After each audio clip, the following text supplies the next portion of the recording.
once again to Sid Cordle from the Christian People's Alliance. Sid, we've got a lot that makes us mad coming out this very day. And there are a number of things we'll concentrate on. Two things, if we may. The first, of course, is Rachel making excuses, flying kites with this wretched conference that she'd summoned everybody to number 10 Downing Street. Not much has come out, if anything. It looks as though she's going to have to raise income tax. Who knows? But we're not any real nearer the truth. What did she do it for? It's just a waste of time. Yeah, totally. And it annoys me because, as I've said before, when Keir Starmer was put under pressure, he just basically says you have to wait for the budget, which is November the 26th. And I can't tell you anything in advance. But then we have all these drip fed as to what's going to happen in the budget. And the Labour's going to have to increase income tax. They don't need to increase income tax. What they need to do is to cut spending. And if they cut spending, particularly spending on quangos, which has gone up by 88 billion, that would solve the whole. And, I can explain more about that if you wish, but that's a simple truth. And it annoys me, frankly, as well, that Reform haven't yet got hold of it. Because yesterday, Nigel Farage was saying, we're not going to be able to cut income tax at the moment because we can't afford to. And Mel Stride, as the spokesman for the Conservatives, has been attacking the Reform policy and basically saying they're going to cut taxes by 140 billion. They don't know how they're going to pay for it. It's easy to say how you're going to pay for it. The fact is that the Conservatives put up spending on quangos by 100 billion in real terms between 2010 and 2024. And as I say, Labour have put it up since then by another 88 billion on top. So that's 188 billion we're talking about. And the fact is, all you need to do is to simply say, over the next 5 years, there's going to be no change to any regulation unless literally a new industry is introduced that needs to be regulated. Otherwise, there'll be no change to any regulations for the next 5 years. And in terms of enforcement, all the regulations that exist now will still be in place. We'll have a light touch to enforcement. We're not going to rigorously enforce them. If some problems arise, we'll deal with those problems. We don't actually anticipate there'll be any problems at all. So we'll have to see. But if you do that, the total cost of quangos is now 353 billion. So we think we can easily save 200 billion just simply by making that announcement. That's what you need to do. What Reform have said they're going to do is review all the regulations. Now, if you review all the regulations, what happens is the civil service get hold of the review, and they're now conducting the review as requested by the government.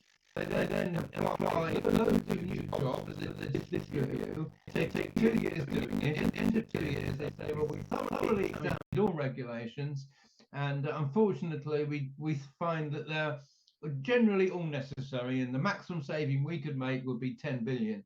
And the whole thing would be utterly farcical and a complete waste of time. That's what would happen. What you need to do is to say, no change to regulations, a light touch to enforcement. We're getting rid of all these jobs. Day one. Well, the problem is they're incompetent totally.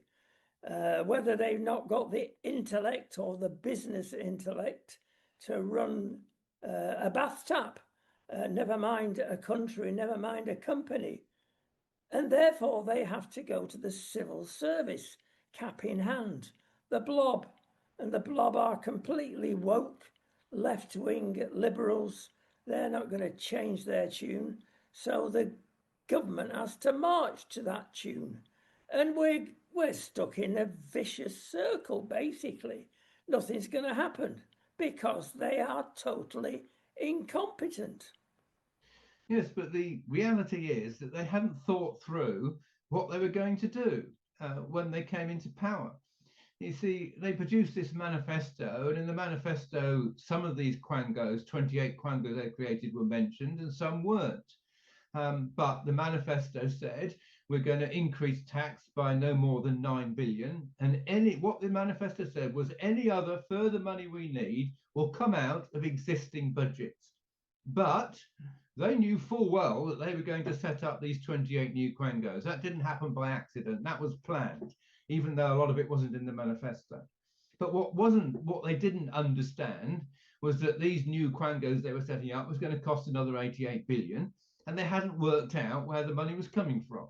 So they created this black hole. And Rachel Reeves can blame Brexit and blame austerity and blame the Conservatives and blame everything she wants to, blame Trump and blame tariffs and and blame everyone she wants to. But the reality is she's created the black hole, or Labour have created this black hole by setting up all these new quangos which were unfunded. That's the reality of it. And they're now saying, oh, it's unfortunate, we're going to have to increase taxes. It's not unfortunate, and they don't need to increase taxes, they just need to cut spending, and the economy will be sorted out. And that's the reality of it. Right, there was a real insult, as far as I'm concerned, to GB News, whose Chopper, their political pundit, was there on the front row with his hand in the air wanting to be asked a question. Now, this very day, it's been announced for the fourth month running, GB News has actually got the biggest audience, including the BBC, way ahead of everybody.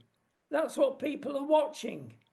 And they were ignored. I think they were taking questions, or she was taking questions, from the Dandy and the Beano at the end.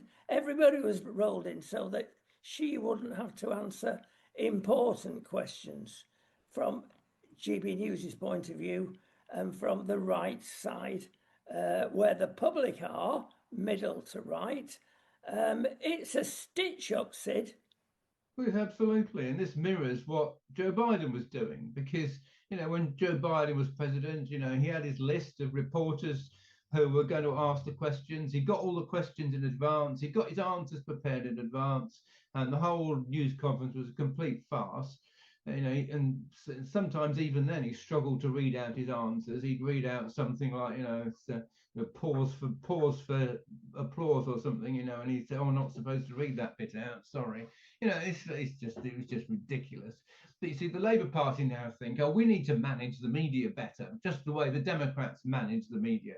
And probably behind the scenes, Tony Blair is saying, oh, when I was in power, I managed the media. You need to do more managing of the media.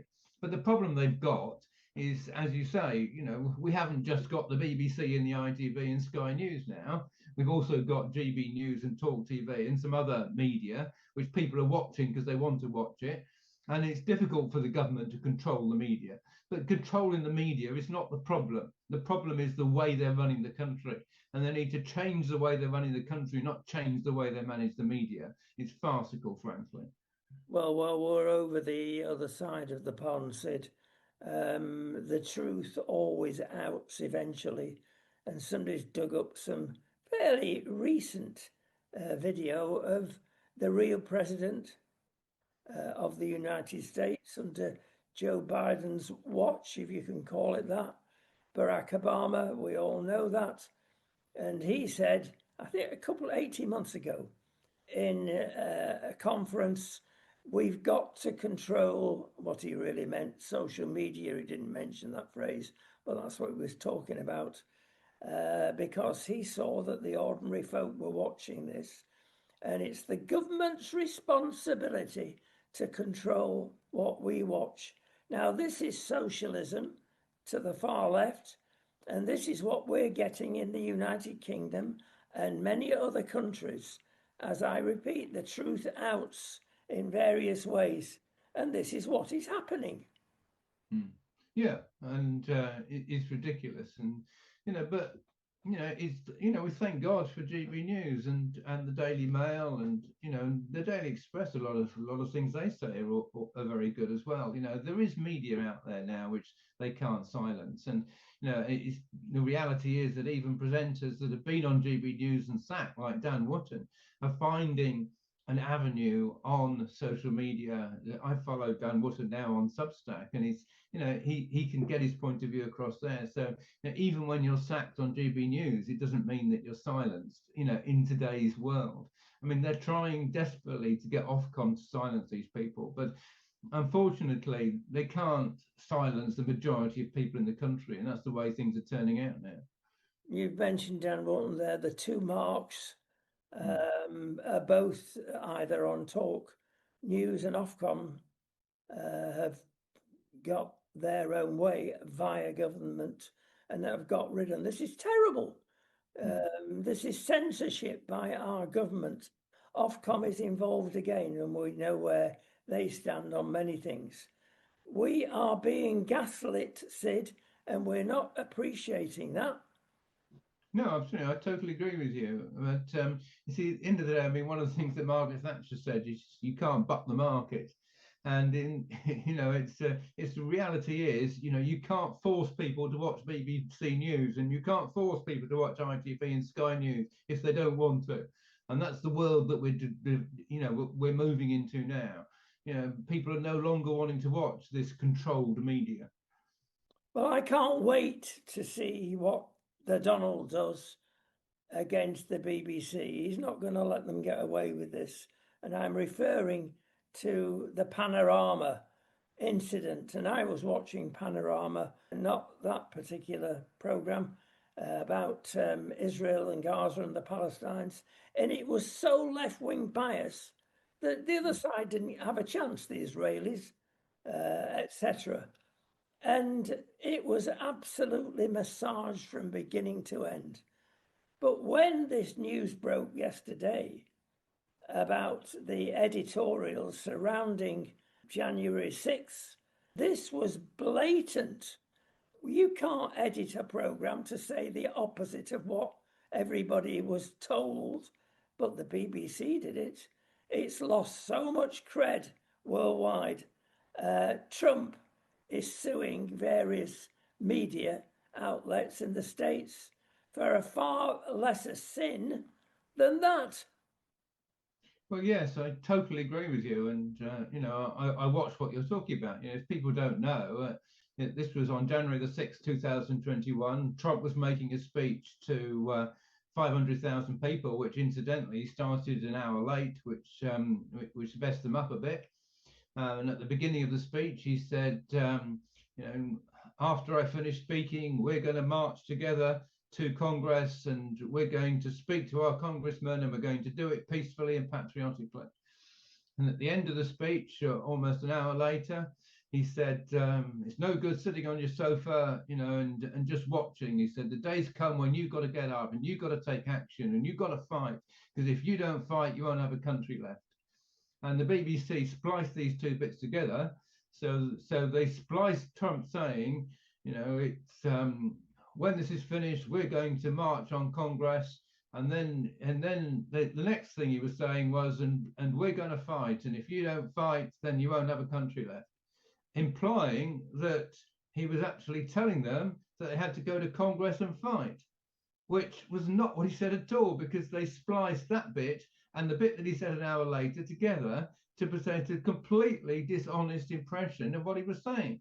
And then they showed pictures of Proud Boys and FBI mixed among them, which we now know, we didn't know at the time, but they are marching on Congress. Now, they were doing that at 11 o'clock before Trump had started speaking at 12 o'clock. He spoke between about 12 and 1:15, Trump. So they showed you these pictures of these Proud Boys marching on Congress, and they were doing that an hour before Trump had started speaking, but they were implying that they were doing it in response to Trump's speech, which again was completely dishonest.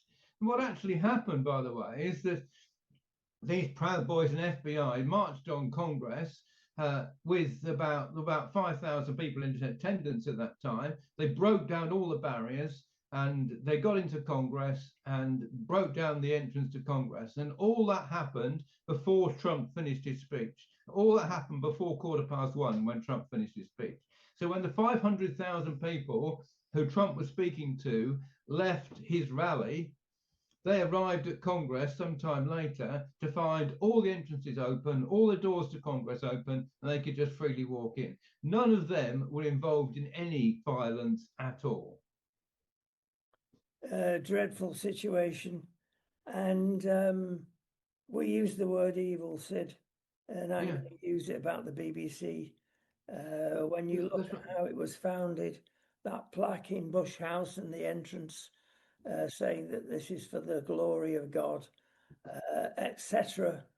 And look where it is at the moment. We've got to put up with a paedophile being glorified, the entrance with this statue.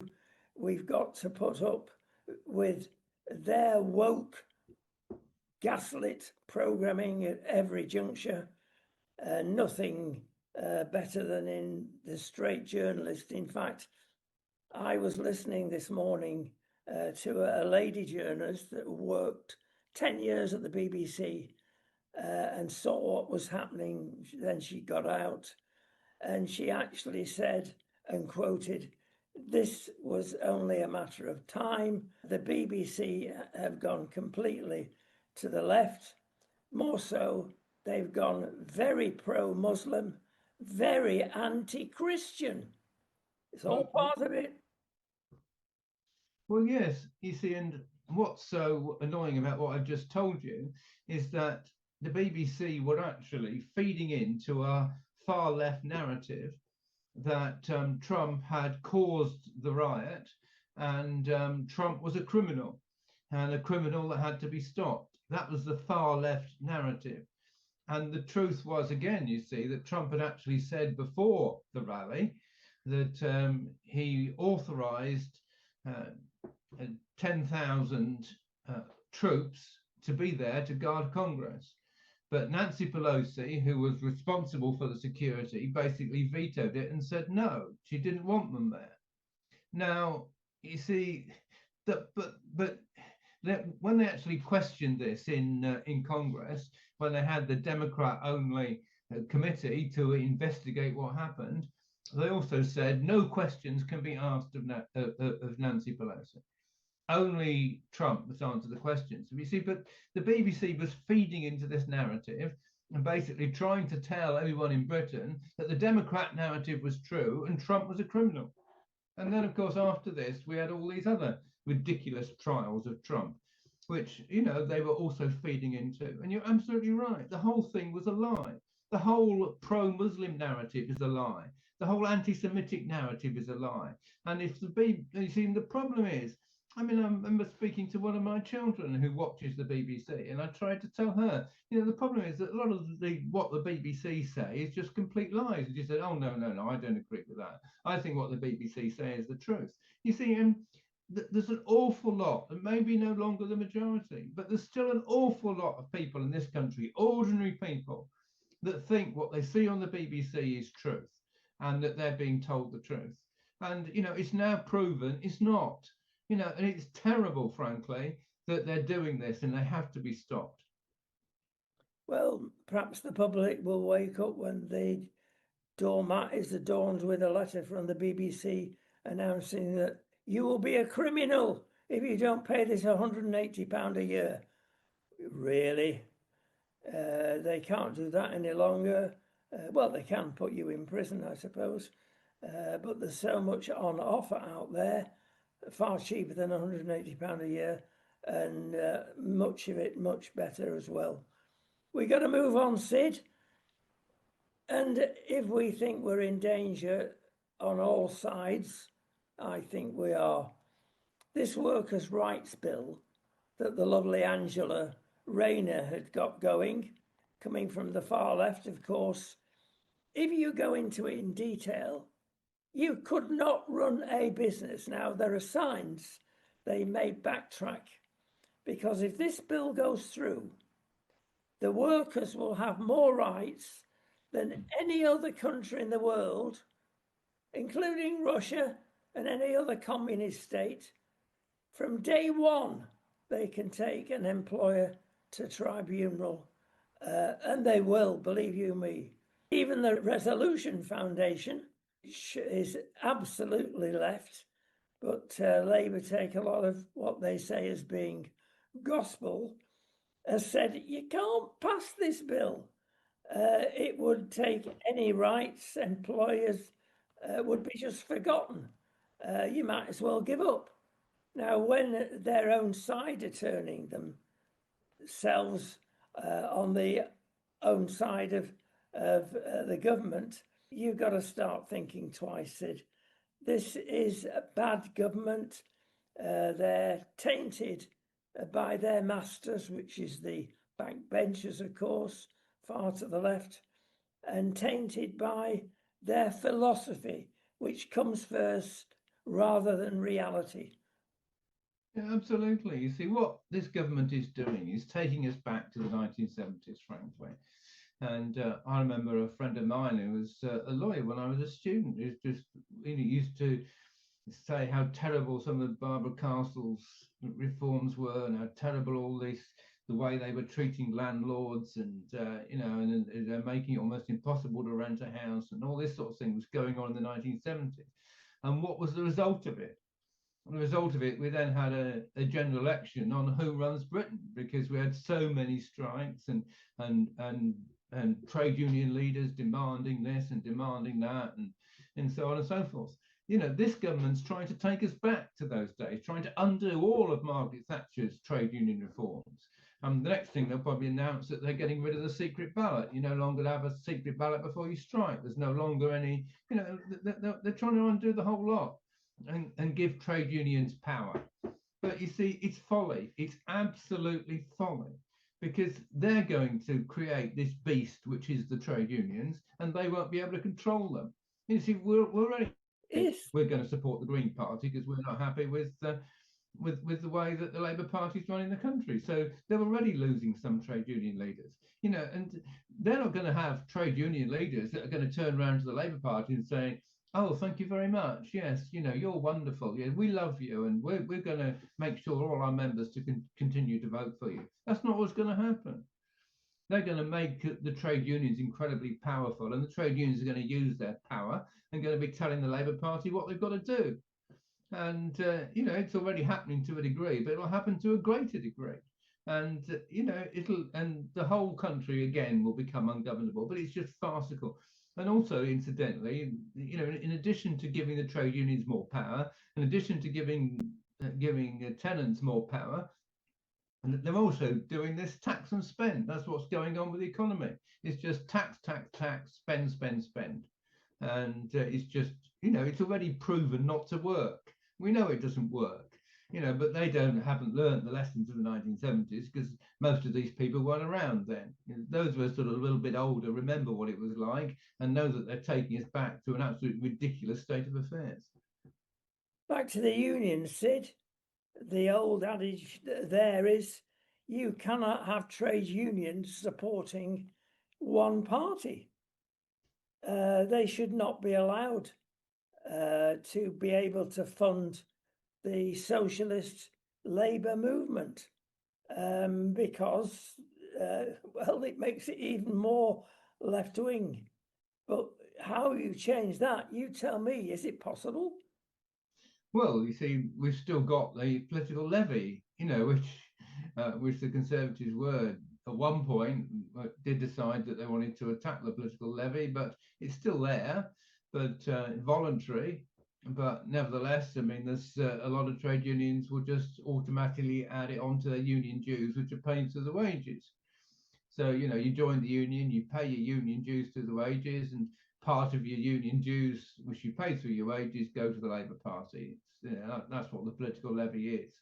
And while that system is in place, it's impossible to stop somebody joining a union and paying the political levy if they want to. I mean, that's the reality of it.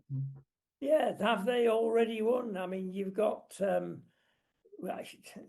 kite flying, I know, on one level, 4% increase in the minimum wage. We could do with that like a hole in the head, but that is a possibility following the budget. Look how much they've paid to their masters, the Labour Party. Twice as much, i.e. 6% pay rise for everybody. If you're in the private sector, you've had 3%, half as much. That with their gold-plated pensions, not being able to sack them, it's a nightmare. Doctors want, having had 30%, junior doctors, let's call them by their real name, not their new name, 22%, and they've rejected it. They're going on strike again. Another question for debate, they shouldn't be allowed to. Look at the train drivers, average wage £70,000, and you can earn £100,000 quite easily with a bit of overtime. They now want to reduce their working week to 3 days for their £70,000. You're just giving in to the unions the whole time. It doesn't work. Yes, you see, it's interesting. You see, the Labour Party love increasing the minimum wage because they think it doesn't cost us anything. So it's like, we can announce we've increased the minimum wage, and they don't have to raise taxes to increase the minimum wage. It's all the burden is on business. But the problem is that when you increase the minimum wage, the people that are earning a bit more then say, well, I want a wage increase. As my colleague here who's emptying the bins and cleaning the room, they've just got a 6% pay rise. I'm here, doing the sheets and in the hospital and doing. But I was earning a bit more than them because I'm doing a bit more responsible job than them. So I want an increase. And then, of course, everybody else says, and then the nurse says, I want an increase. And the doctor says, well, I want an increase. They're getting an increase. So everybody wants an increase. And then you end up, like you say, everyone gets an increase because we've increased the minimum wage. So everybody has to have an increase. And then, of course, because it's happened in the public sector, then you've got to raise taxes to pay for this increase. This is where their first black hole came from, because one of the first things they did when they came into power was to increase wages for everybody who was on strike. And so they just basically said, yeah, we'll give you an increase, no problem, vote Labour and we'll give you a pay increase. And of course, it's a wonderful incentive to get people to vote Labour, isn't it? Because, we vote Labour, we'll have a pay increase. If we vote Conservative, we won't. So let's vote Labour. So they all voted Labour, but they didn't realise that this would also cause problems with inflation. You see, so inflation's gone up from 2% to 3.8, and it'll probably continue going up because wage increases also drive inflation. So they're causing those problems. So although they're getting wage increases, you see, it's interesting. You see, they say, oh well, we've got lots of real terms wage increases because average wages are going up 4.8%. But they don't say that actually in the public sector they're going up by more than 6%, in the private sector they're going up by 3%. So if you're in the private sector, you're actually losing money because your wages are going up less than inflation. It's only in the public sector that you're actually making money because your wages are going up in real terms. But by empowering the trade unions, they're just causing enormous problems for the country. And I wouldn't be at all surprised if we don't go back to the 1970s inflation, which went up to as high as 20% before they went to the International Monetary Fund to bail the country out. That's the direction which we're going at the moment, which incidentally happened in 1976. Well, we're not the only ones in trouble. I'm going to test your mettle, Sid, this morning, and I'm going to quote Canada and Mark Carney, Prime Minister of. How much damage did he do under the Tory Liberal government when he was head of the Bank of England? I think he did a lot of damage. And you can see that because Canada's gone completely woke. But I tell you what, Trump has tamed them. They let this advert go out, one of Ronnie Reagan's adverts, criticising the way Trump did things, especially the tariffs. And Trump didn't like it. And what did he do? Did he do a Starmer and just take it and think, oh, it'll go away? No, you got to pay 10% more tariff, said Trump immediately. And it brought them into line. Now, we've got no leadership in UK like that. Wish we had. Get Trump out. Can we? After he's finished another 3 years, let's bring him over to the UK. Or will it be too late? Well, you see, well, first of all, as far as Mark Carney is concerned, it's quite interesting. You see, he was head of the Bank of England when we were having the Brexit referendum, and he was trying to tell us that we had to stay within the EU, and the EU was vital to the economy, but no one believed him. So he didn't actually achieve his main objective of being head of the Bank of England, frankly. So it's not surprising that after we'd all voted to leave the EU against his advice, that he decided that he needed to leave, because he hadn't really achieved his objective. So it's best if he left and went. But yeah, so he then went back to Canada and has become president of Canada, Prime Minister of Canada, where he's probably feels as though he's achieving a lot more than he did as head of the Bank of England. But that's Mark Carney. As far as Donald Trump is concerned, you see, the thing about Donald Trump is that he came to power in 2016 with fairly clear-eyed policies of what he wanted to achieve, including drastic tax cuts and so on and so forth to revive the economy, as well as other things. But he didn't have any political experience, so didn't know how to implement his policies.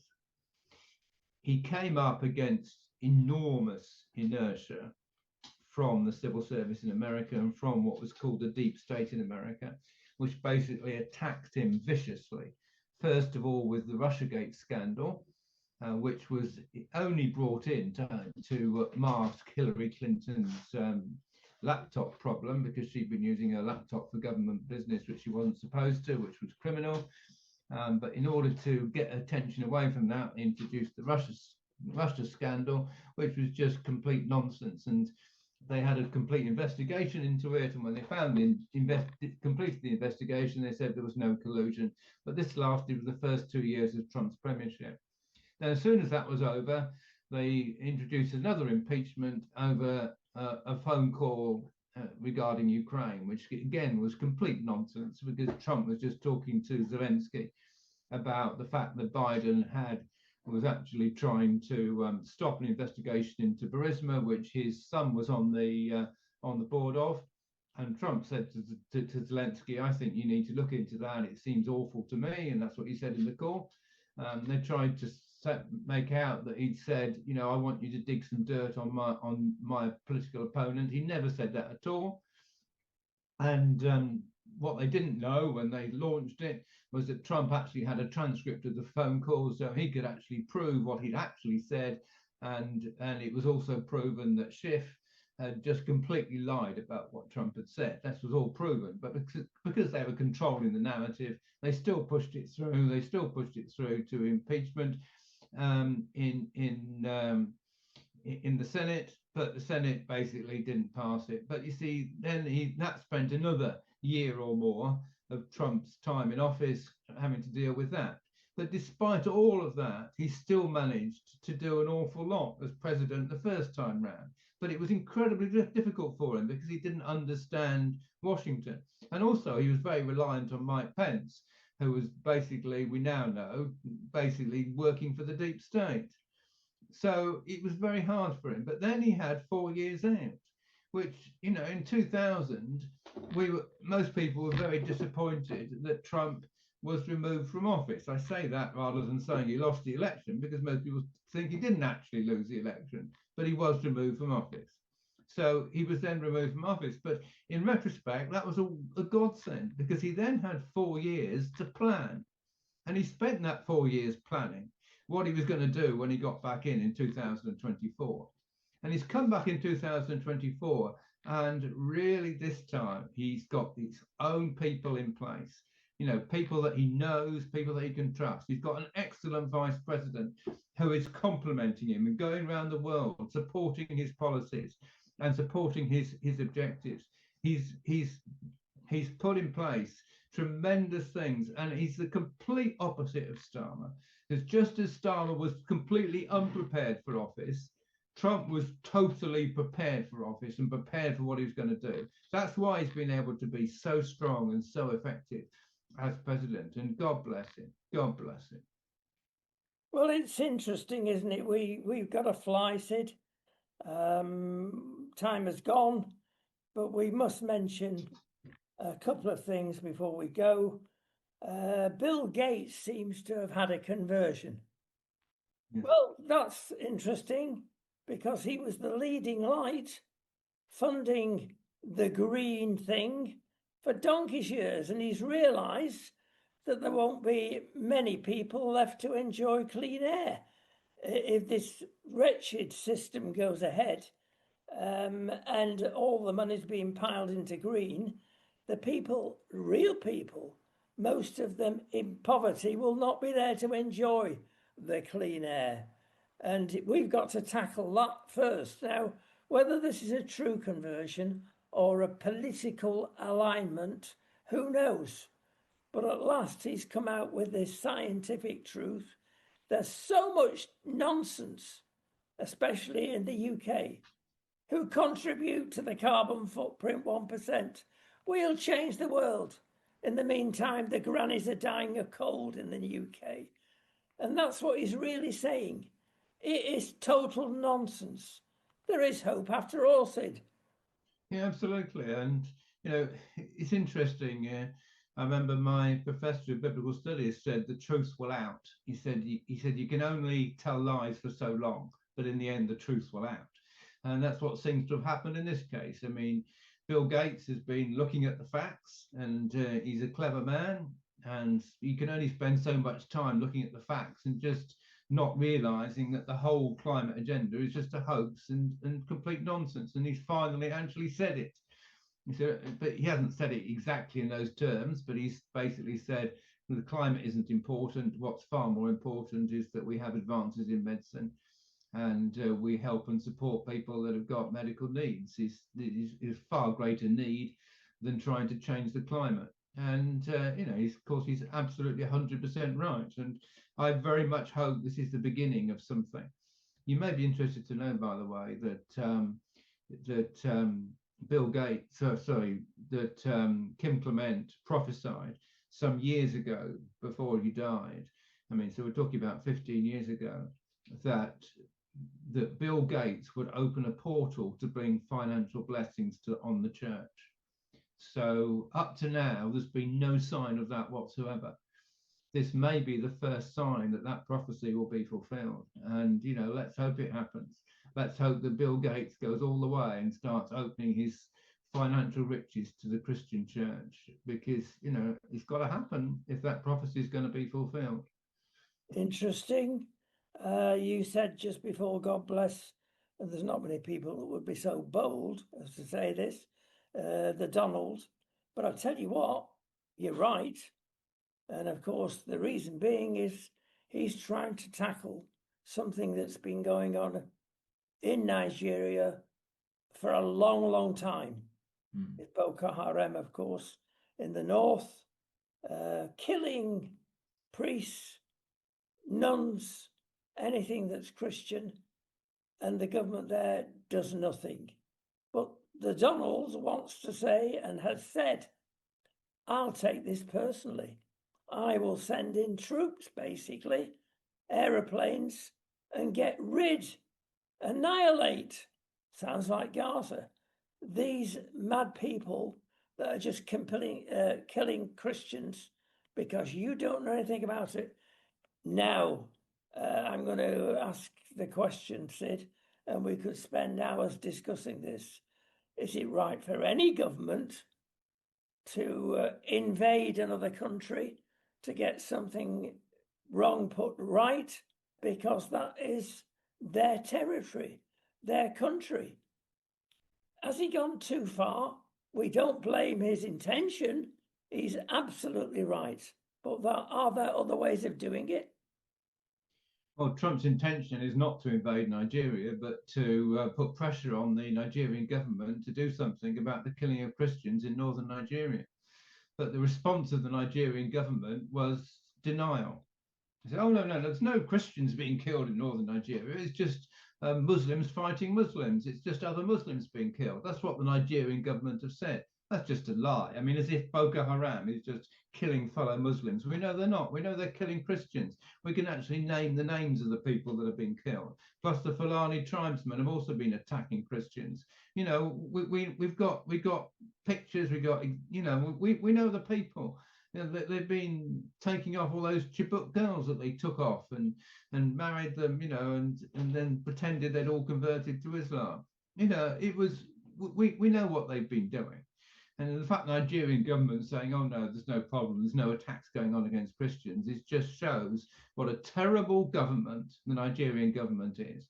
But no, Trump's intention is not to put in troops. His intention is to get the Nigerian government to say, oh, well, we better do something about this, because if we don't, then there's going to be troops coming from America. If in fact the Nigerian government do absolutely nothing at all in response to Trump's threats, then it'll be interesting to see what happens next. It really will. Well, it's the most populous country in Africa. It's the richest country in Africa. It's got completely out of hand. Let's hope he frightens them into doing something. He's already said, of course, that he's going to put mega tariffs on them, but let's hope it works. Finally, Sid, we move on. And I've got a question to ask you again. What's in a name? Well, I'm thinking of Gary Lineker and Gary Neville. This is our footy spot, you've guessed. And now I'm thinking of Gareth. Is that short? Is that Welsh for Gary? I don't know. But they're all the same, because Gareth, who never won anything in his life, resigned from the English job, read push as opposed to resign.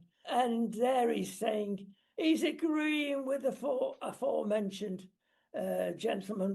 We've got to be very careful. The flag causes, the England flag, causes divisions. They're all out the same pot. Yes, and it's terrible. I mean, I think Gareth Southgate was a very good England manager, and I think he did actually win something. I think he won the World Under-21 Championship before he became England manager for the first team. But anyway, I mean, you know, I think he was an excellent England manager. I think Gary Lineker was a wonderful footballer. I mean, you know, he scored some wonderful goals. He was a tremendous example on the football pitch. Never booked once in his life, you know, and Gary Neville was a wonderful player for England as well. You know, I don't doubt the football ability of any of these people, but they've all just got terrible politics. And, you know, it'd be nice if they just kept the politics to themselves. But I suppose you can say, you know, God bless people like Saka and, you know, and others that are willing to talk about their Christian faith in public. Because I guess if people are going to talk about their New Age credentials and, you know, in public, then it gives Christians every right to talk about their Christian faith in public, and God bless them for doing that. But, you know, frankly, all this stuff should be kept out of football, really. You know, they shouldn't be promoting Black Lives Matter at football matches. You know, it's just bringing politics into football, and politics should be kept out of football. That's the reality of it. Well, there you are. There's a strange juxtaposition, as they say. Politics and religion do mix, do they? Politics and football don't. Long discussion we could have on that one, Sid. But we finally move on to golden balls. Who else? He's done it at last. It's Beckham. There you go. So they reckon he's done it because he's big mates with the king. Tree hugging. That's the quality you need. And he's a tree hugger, like the king. And they've decided at last to give him his just reward. I'd sooner give it to Sir David than Sir Gareth, because he has done a lot actually worldwide to prosper in poor countries the sport. But there you go. Will you get your knighthood, Sid? Will justice remain? No, I love David Beckham. He deserves whatever he gets, and I think he is a tremendous ambassador for Britain around the world. And God bless him. God bless him. I mean, my ex-wife actually said that the only way your name will be redeemed is if you get knighted, because then you'll be called Sir Sidney. But I don't think that's ever going to happen. But I don't look for the praise of men, I look for the praise of God. There you go. We've got to finish on a high note, and we have done. Thank you, Sid.